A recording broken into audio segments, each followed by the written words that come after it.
Hi everybody, Tasha here from Pixie Mommy's Reborns. Welcome back. To all of you new, hello and welcome. I have Brooklyn here today.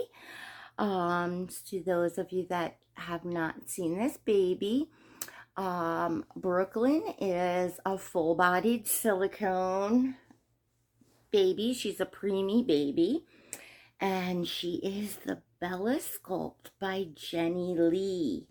And she was actually painted by Kat Johnson. Is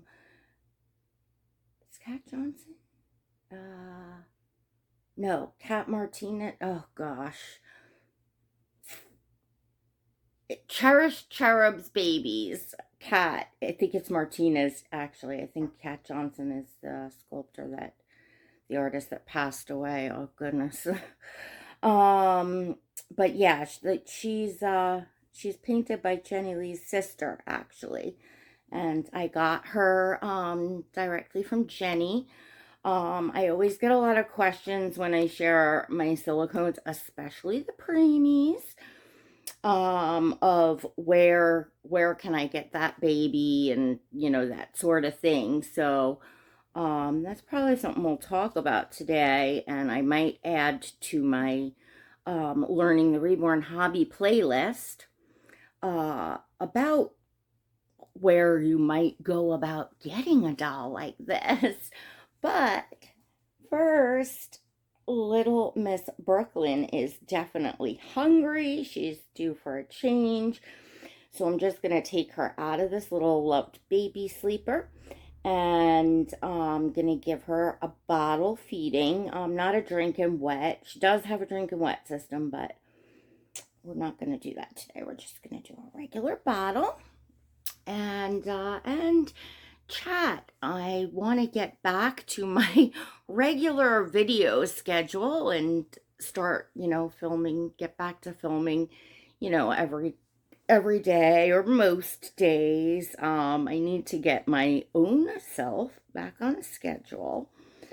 I actually posted on Instagram, asking anyone, just pretty much saying that I'm struggling this winter with, I guessing, depression. And it's been the past several winters. I almost feel like a broken record every winter around this time of year. And I am familiar with seasonal affective disorder, or SAD syndrome. And I kind of, I'm not a doctor, but I would kind of, guess at this point that that's what's going on here, because it kind of happens in the midwinter months, and we do not get a lot of sun here at all on Long Island, New York. It's really almost like very few days of sunshine. It's always like cloudy and overcast, and those are the days that I just, sleep really late and I'm off schedule and feel very unmotivated. And like I was saying on my post on Instagram, by the way, if you want to follow me on Instagram to see my posts and pictures of all the babies in my collection, I'm very active on there. There's always a link in the description of the video below. But I said, like, I'm not I'm not sad about anything, like as far as like depression wise. Like, I'm not unhappy. I don't feel unhappy with my life, or overly stressed or overly sad, or anything. In fact, I'm like a person I'm just like, very grateful for each day. Each day is a gift, and I'm in general a person that has, a lot of gratitude and peace. I'm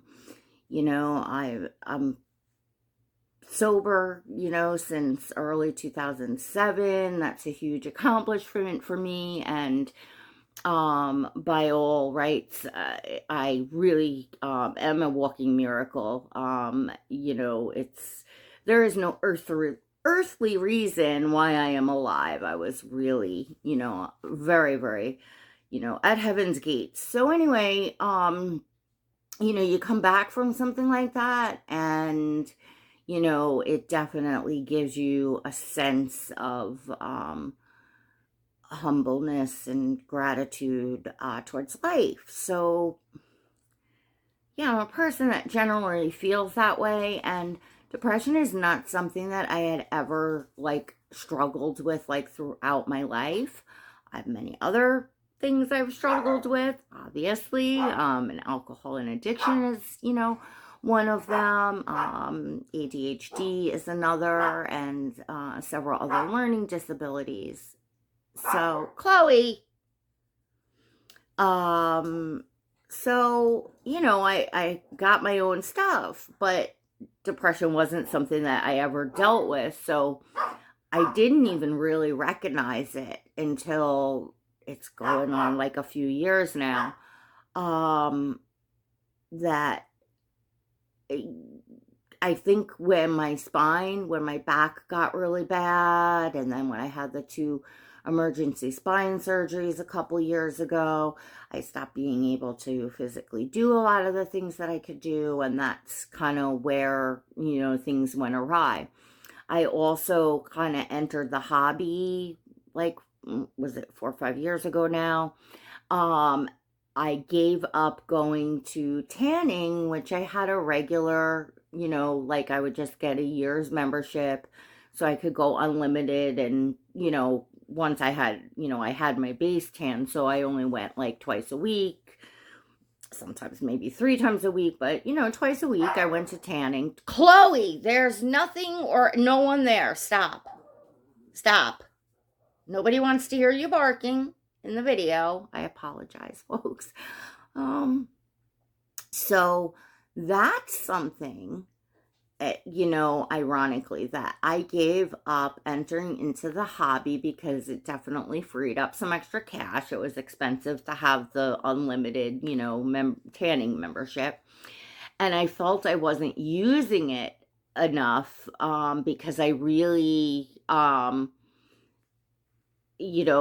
the time I know I went a few times, and I don't know if I still had the membership and let it lapse shortly after when I had the spine surgeries, because of course now my back was, you know, I was in pain, so I wasn't going, and then I had the surgery, so I had the open, the where the incision was, so I wasn't going to be going laying in a tanning bed to, fry a scar, like it was, not as easy. So I said, you know what? I just let the membership, when it was up, I just didn't renew it that year. And from that point, if I look back, it's gotten worse each year. So I would definitely say that the um the light, the sunlight, that UV that your retinas get, or however that's, medically described, that obviously that tanning during the winter, those UV bulbs were really helping me. And I knew the tanning made me feel better. That was one of the reasons why I went. It wasn't just to, look nice and tan, although I loved being very dark, skinned. I just did. But it also made me feel good. It actually helped my back, before it got to like this point of like severe, ness, but it actually kind of helped, laying in the hot tanning bed and all that. So that's one thing to consider. And uh a couple people actually on Instagram have brought up the lights that you could put in your house.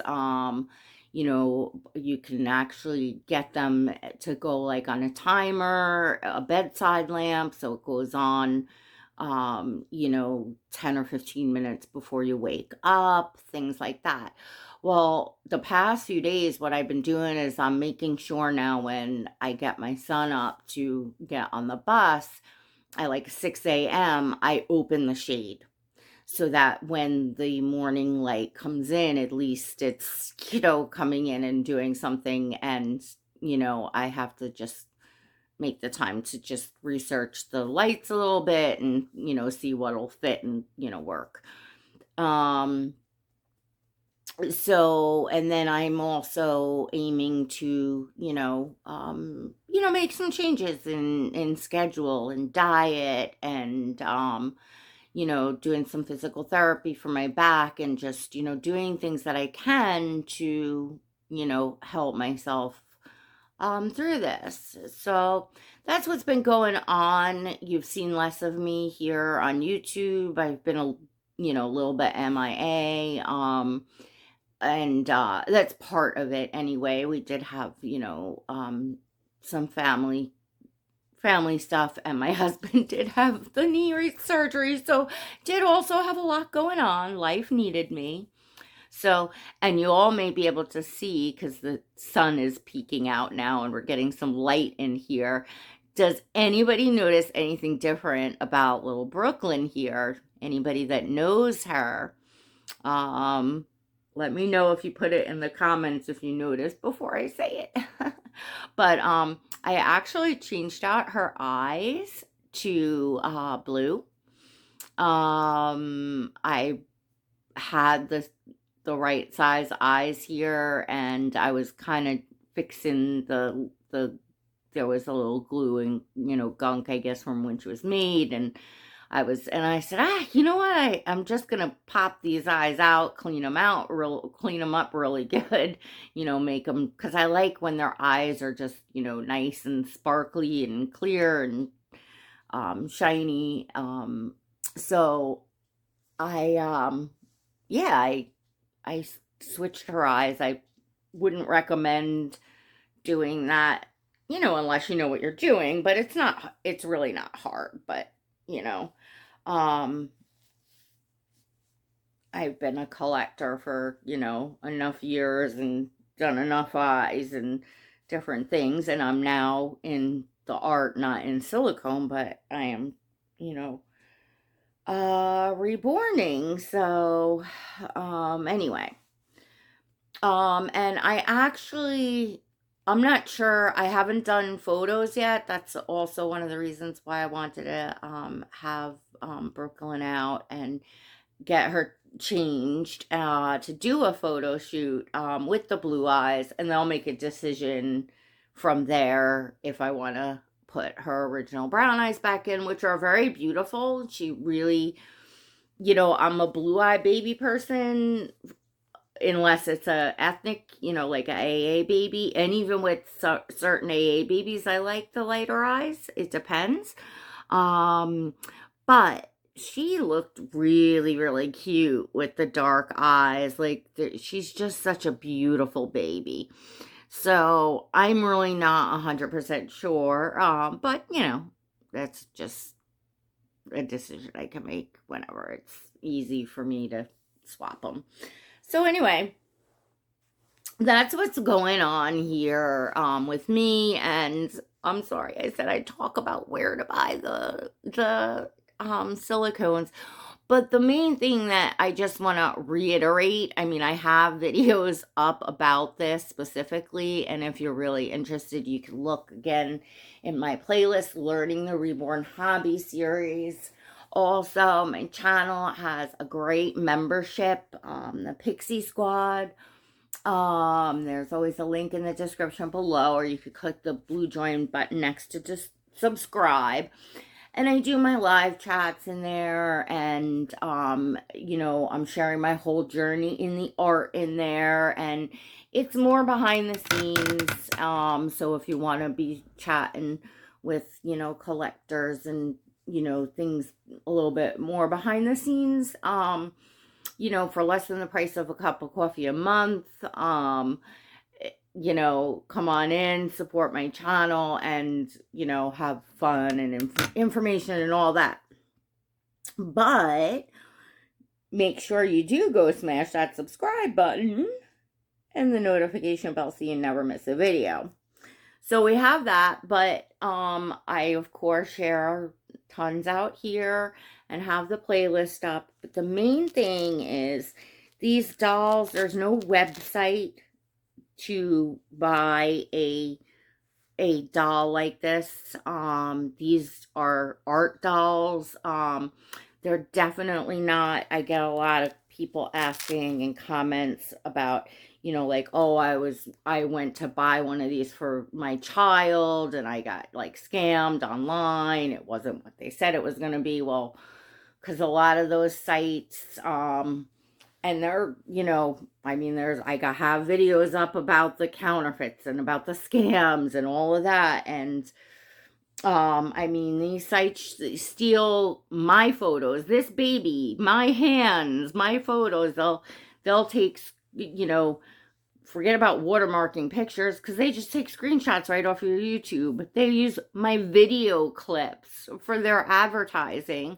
And they're telling you, this is the doll that you're going to get. And meanwhile, it's this doll I own. You're not getting this doll. You can't, this is in addition, baby, from an artist. You can only get this doll from the artist. So that's my point that is where to start. You need to get familiar with the hobby. It's not a quick wham bam, look it up online, thank you ma'am kind of thing. It's a hobby, it's art, so when you're getting into art, even though yes, we role play and they're adorable, lovable, huggable works of art that you can quote play with, it's again made for adults. I mean, I'm sure there's people out there that are wealthy that can spend thousands and thousands of dollars on a doll for a child, which is fine. That's what you're gonna do. But I think when people are looking and they're young kids see these dolls and they think, oh, I want to play with it, I want to bathe it, I want to, the art dolls like this, as a collector, I don't recommend bathing them. I've seen the damage that the bathing them can do. I've seen it, personally, and things like that. So they're really made to be, gently handled. And of course, the more that you handle your doll, the more wear and tear they're going to have. As collectors, we know this. There are investment, and, a lot of us, like, I certainly do things with my dolls to a certain degree, because I paid for them to enjoy them, so of course. But on the other hand, I'm still very careful. I have, I guess, I don't know if you really consider my collection large, and I'm not even sure how many dolls I have in it at this point, but at the moment I have 3 silicones, and then I have Reborn babies. So, I'm not like, I'm not changing the same doll every day. This is huge on her. That makes a difference, as well. But what I recommend doing is following the artist. So you'll see in most collectors that are YouTubers videos, whatever doll they feature, I can certainly tell you it's done on my channel. Whatever doll I'm featuring in the video, I'm gonna say at the beginning, just like I did, this is the Bella sculpt by Jennie Lee. So Jennie Lee is on Instagram and Facebook. And this diaper is way too big. You know what? I think I'm just going to put back on the other one. I didn't realize how big this was going to be. And she's better off in this one. So we're going to put a Pampers back on her, because it's going to look bulky under what I'm going to put a little one piece on her. All right. So, yeah. And, like everybody else does, I know what I did when I got into the hobby is when I found an artist or two, or even like even a collector, all avid seasoned collectors are going to be following, a lot of the major artists. So, even if you look and see, who are they following? Who do they have tagged? Who are they saying the artist of the doll is? And, you know, social media makes it so easy these days, Facebook and Instagram, because once you go to follow one account, accounts like it will pop up. So you'll be getting other artists, other collectors, other similar, people that are in this genre, in this hobby that pop up. So it's really not that hard to do your following base, and then you start to get a good idea of, oh, these, babies, silicone dolls are small additions, and, this is how you would go about purchasing them. Like a lot of artists, will do auctions. They'll let you know when they're finishing up a baby and when that baby's eBay auction is going to start. Many of them do private auctions as well. Well, they'll run it over like a weekend or something from, whatever, Friday night at 8 p.m. till, Sunday night at 8 p.m., something like that. And you're actually private messaging the artist for the starting bid, and going along throughout the weekend, and the artist will tell you if you've been outbid, and if you want to put in a higher bid. That's a common thing that they do as well. And some will sell, outright, and you can just, message them and, buy outright. My suggestion, because I know I'm going to get people that say, well, nobody, no, I've been trying to contact such and such artists and they don't answer me. One thing you don't want to do in this hobby is start out messaging a whole bunch of artists and start out by saying, what's the cheapest doll you have? Or start out with a story of how I don't have money, but I really want one of these dolls. Like, you definitely don't want to, gain a reputation as time waster. And, no, I'm sure people that waste time and do this, that's are going to take offense to this. And I know I can't please everyone. But I'm just making a suggestion that, well, that's why, that could be one of the reasons, I should say, why people, artists won't answer. Another reason is likely because their dolls are highly sought after and they have a lot of interest. They sell really quick, and you need to kind of get your foot in the door and get your name known. That's why following accounts, commenting, letting people kind of see who you are and get, familiar, so like if you need to make a Dolly account to do that, because you don't want to do it like on your personal account, because some people don't share with their friends and family about the hobby, or, like I have hobby accounts. My Instagram is all dolls. My Facebook, I actually shut down my personal Facebook and only have the Dolly. I don't use Facebook. I really use Instagram. But anyway, what I'm saying is,